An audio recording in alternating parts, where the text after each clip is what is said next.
Многих из нас раздражают матерящиеся люди. Иногда мы задумываемся, почему люди матерятся.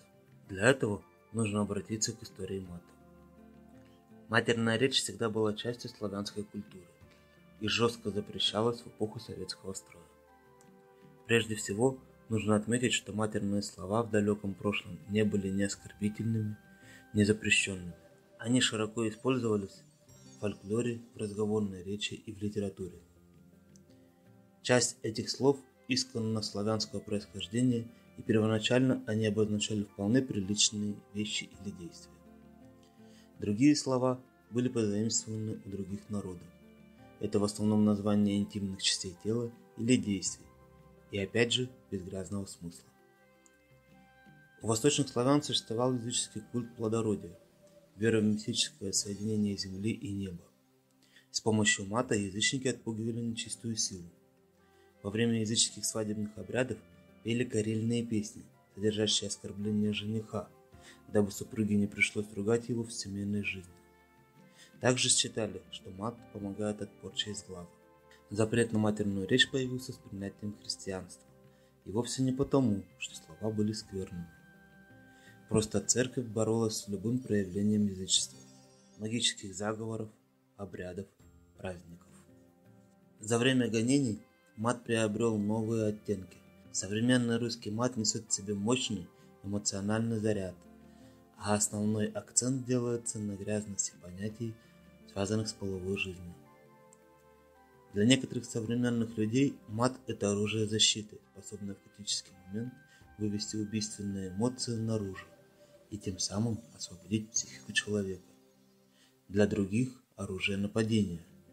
Загружая мозг противника матом, они психологически его обезоруживают. А для кого-то это просто грязь и словесная неряшливость, вызванная бедностью словарного запаса и лексикона. Так для чего в языке брань? Вспомните собаку. Когда она испугается, она рычит и лает. И даже когда объект, вызвавший испуг, ушел, она еще некоторое время рычит и погавкивает. А вспомните себя.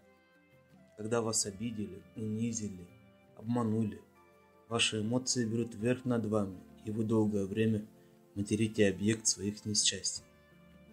Можно сказать, что мат у людей аналог рычания у животных.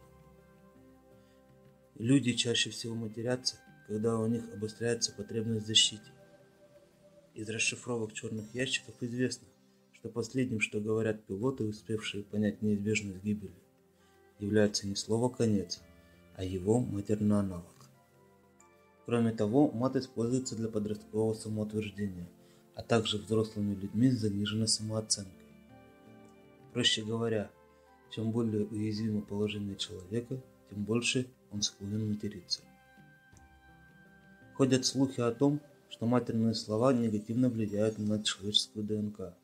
Однако опыты над растениями показывают, что семена, над которыми произносили мат в отрицательном энергетическом заряде, действительно плохо всходят, а над которыми тот же мат произносили в спокойном, доброжелательном заряде, очень хорошо всходят и развиваются. Таким образом, дело не столько в звучании матерных слов, сколько в отрицательном энергетическом заряде, который их сопровождает. Никто не запрещает произносить матерные слова спокойно и с улыбкой.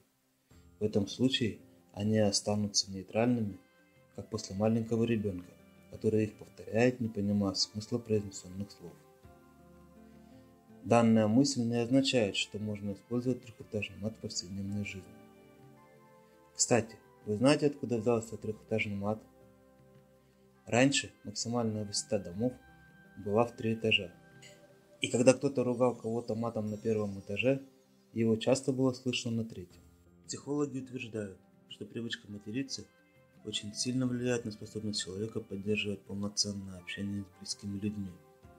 Ему довольно сложно контролировать себя на собеседовании, важной встрече или званом ужине. У часто матерящегося человека истощается словарный запас, и он превращается в быдло. Не превращайтесь в быдло, развивайте себя и свой словарный запас. Понравилось видео? Ставь класс, делись с друзьями, подписывайся на канал и смотри дальше.